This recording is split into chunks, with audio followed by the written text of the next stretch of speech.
Welcome to the Hard Hat Training Series. We have just a few minutes to cover the ins and outs of the required pre-shift or pre-trip inspection. I want to get right down to the point. I know these inspections can seem pointless, monotonous, repetitive, or even a waste of time. I've seen a lot of operators whip through them without really paying attention, more out of habit than anything. I've also seen even more skip them altogether. But the reality is, inspections are required of you daily because every day brings with it the potential for accident. That's the life of those working on or around heavy equipment. So under no circumstances should you skip or skimp when it comes to consistently and thoroughly inspecting your equipment prior to use. Inspections are preventative in nature, meaning if you do them right, they will prevent accidents from happening. They might even save your life or the lives of those you work with. Case in point, just under a year ago, 2 trench workers were struck and killed when a backhoe operator backed his machine over the edge of the excavation, toppling the backhoe onto the workers. And how did this happen? It's easy to say negligence, but quite often it is so much more than that. In fact, there are always a lot of little things that lead to big accidents. In this particular case, as is common in many similar accidents, investigators discovered that both the backup alarm and the backup camera were not working. To make matters worse, while the company had been performing pre-shift inspections, they had not taken the time to fix or replace faulty equipment which they deemed unimportant. Nor had they been keeping a record of those inspections. These 2 oversights, among others, took the life of 2 seasonal workers, one of whom was working to put himself through college. Of course, like any task, before you begin you need to make sure you have the appropriate gear for the job. Most often that entails PPE like a hard hat, safety glasses, gloves, and steel-toed boots.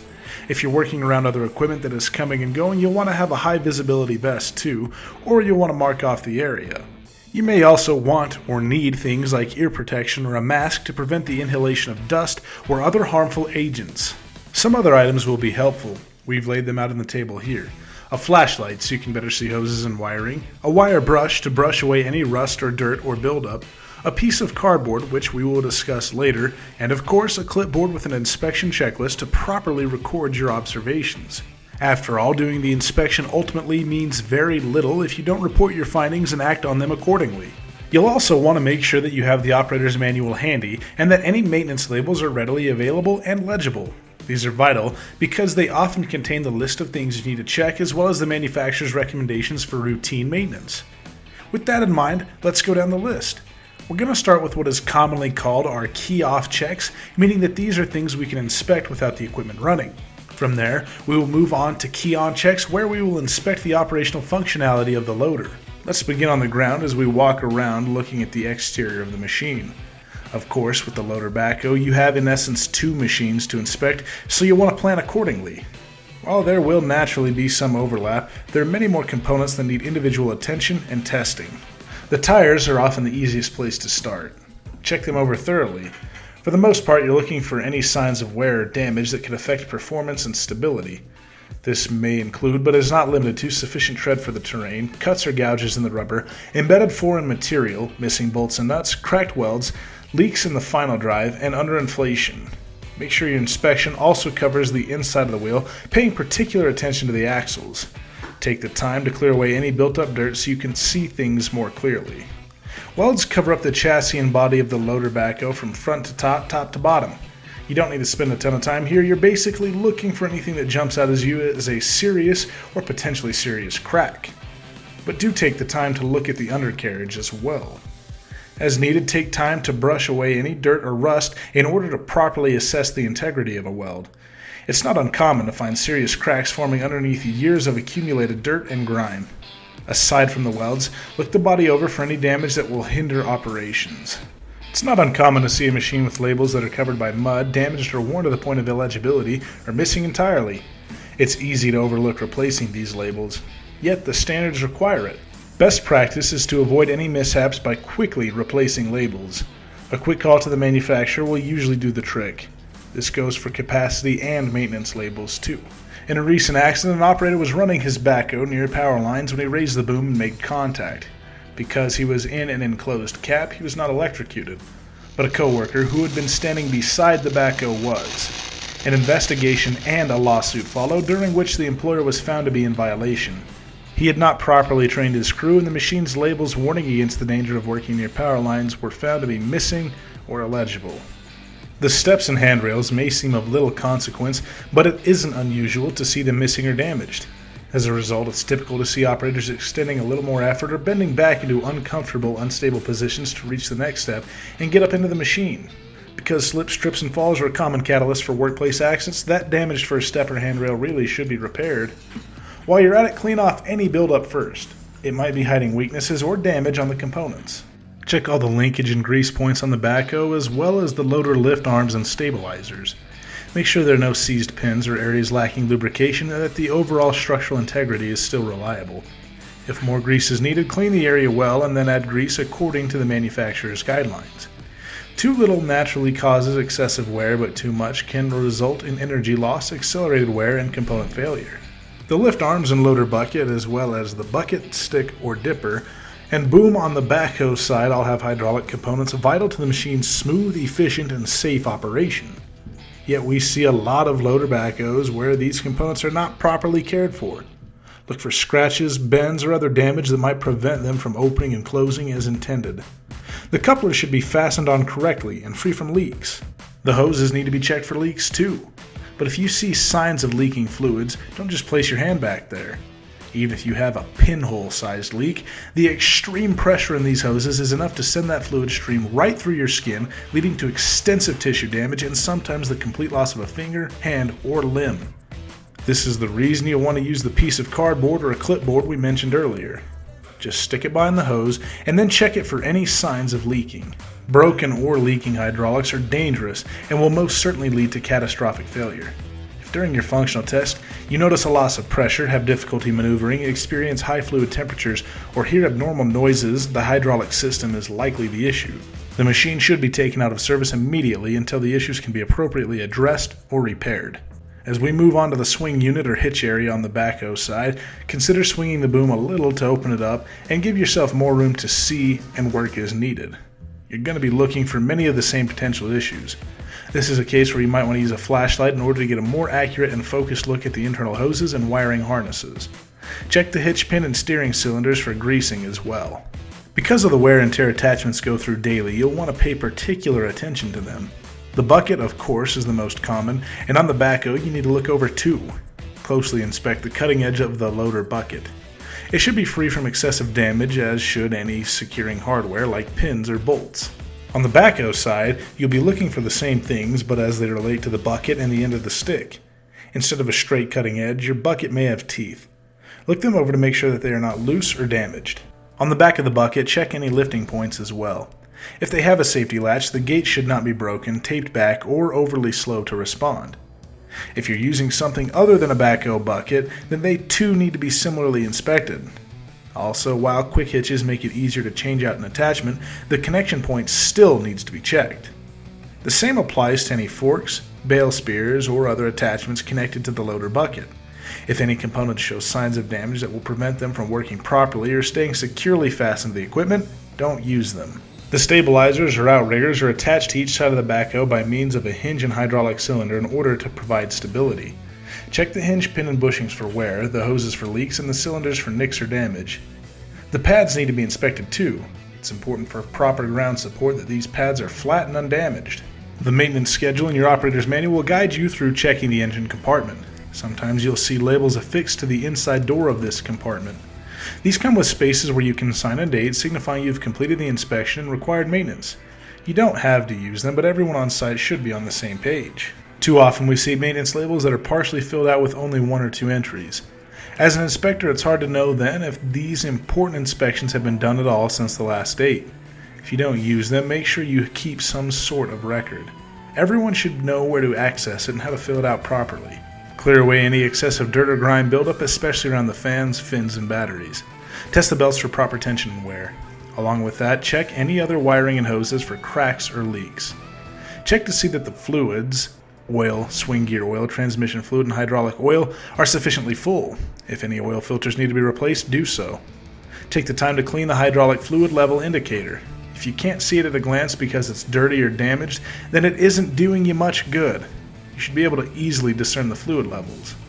The machine should have the correct fuel and sufficient amounts for the job prior to use. Pull out the air filters and clean them off or replace them as necessary. The term ROPS stands for Rollover Protective Structure. This system is in place to protect you in the case of an accident, and there are strict standards governing its structural integrity. If the ROPS has been compromised by way of a rollover or some other incident, then it shouldn't be used until it can be further inspected and approved by an engineer or appropriately fixed. There are several lights on a backhoe, and they each have a specific purpose to increase visibility and extend vision during darkness or inclement weather. Missing or broken lights aren't unusual, but the standards require you change them out. Don't chance having an accident because you can't see clearly. If your machine has a fire extinguisher in a designated box on the outside of the machine, make sure you can access it as needed. Of course, it should be in working condition and tested according to the standard. You do not want to discover the extinguisher isn't working or that you need a key to unlock it while you're trying to put out a fire. Now let's take a look inside the cab. And while we're there, we will perform our key on checks. These are all about testing the functionality to make sure the machine does what it's supposed to do. It's as simple as that. Of course, before moving into the cab, you want to make sure to use 3 points of contact as you get inside. The operator's manual is required to be on the machine and in legible condition. Every operator should read it and be familiar with its contents, especially the section relating to hazards and safe operations. The cab floor should not look like your childhood closet. We often see tools, trash, window cleaner, drink bottles, and even fire extinguishers spread across the floor, but these things need to be stowed properly so as not to distract or impede pedal operations. Make sure the seat is in good condition and can be easily adjusted to fit your needs. MSDs, or musculoskeletal disorders, are considered the single largest category of workplace injuries and lost work time. So it's important you take care of your back by making sure the seat is not falling apart. Also, because the same seat is designed for both loader and backhoe use, you need to make sure that it rotates smoothly and locks into place. The seat belt is a device designed to save your life. If it's tearing or doesn't lock in properly, it needs to be replaced. Some belts actually expire after a period of time, so you want to be aware of any upcoming expiration dates. Just pull it out and check the tag on the side to know for sure. Interior warning labels are just as important as exterior labels. They need to be inspected and should be replaced if you find they are missing or if the message or safety principle is no longer clear. Keep the glass and mirrors clean. Your ability to see clearly and instantly detect if there is something wrong can be the difference between a safe workplace and one prone to accidents. On many models, the front-facing window of the backhoe will open and stow away above your head. This functionality can help with sight and communication as well as give you a way to escape if need be. You should ensure this opens and closes with ease. Because you are working in dusty conditions, filters should be checked and replaced regularly. The inner cab filters tend to be ignored most often, meaning they are not doing their job and the air inside the cab is not as comfortable nor as safe as it should be. As mentioned, the fire extinguisher needs to be in good working condition, tested regularly, and affixed to the wall or in a designated box. On a number of occasions, we have learned of operators who grab the extinguisher to put out a fire only to realize in the moment that it had insufficient pressure or some other issue preventing its intended use. Generally speaking, the instrument panel on both sides of the cab should be properly labeled. You need to know what each button, dial, lever, pedal, or switch does and what any indicators mean. You also need to take a moment to make sure that these function as intended and are giving you correct readings. Heaters and air conditioning are vital when working in hot or cold conditions. If they're not working, get them fixed instead of adding layers or keeping the door open for additional airflow. The horn can be an extremely important tool. Test it so that you can rely on it as needed to warn other vehicles or pedestrians of your presence. Make sure the loader controls are correctly labeled and legible, then test them by raising the bucket to its maximum height and then lowering it. While raised, tilt the bucket as if you were loading and dumping dirt in order to ensure proper function. The stick and bucket controls too need to be properly labeled so there is no confusion as to their function. Then test each of them to make sure they respond without delay or other issues. Extend the boom and stick entirely. Open the bucket, then retract or curl them entirely as if you were stowing the excavator away for the day. On many backhoes, the stick has an additional section that booms out beyond its initial reach. This section, often referred to as an extend-a-hoe, is extended and retracted by a hydraulic cylinder.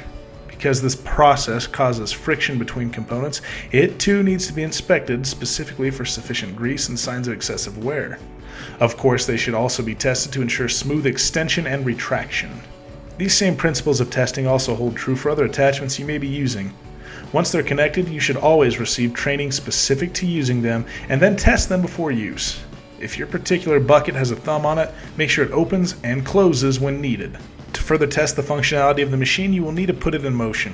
Find a level piece of ground and test the machine's throttle, acceleration, deceleration, and braking by traveling both forward and backward. Stop and go several times, testing each pedal and paying close attention to the response time. When backing up, make sure the backup alarm or any backup cameras are working. The parking brake or P brake also needs to be tested and proven to be in proper working order. And that's all there is to it. It doesn't have to be overly extensive. In fact, if you're doing them often and maintaining the machine or addressing issues as required, then your walk-around inspection becomes just that, a fairly quick walk-around. In all cases, if you find damage, record it and report it. If it poses a threat to safe operations, lock and tag out the machine. Find another one to use or suspend operations until the one you need is fixed. Too often we see operators justifying small issues in order to get the job done now. We understand the importance of time and efficiency and deadlines and money, but at the end of the day, these things pale in comparison to someone's health and well-being. Certainly, someone's life is worth more than deadlines and money as well. Remember, it is often several small issues that have been overlooked over time that collectively lead to one big accident. The pre-shift inspection is designed and required for the sole purpose of helping you discover and address those small issues so you can get your job done safely. Good luck and stay safe.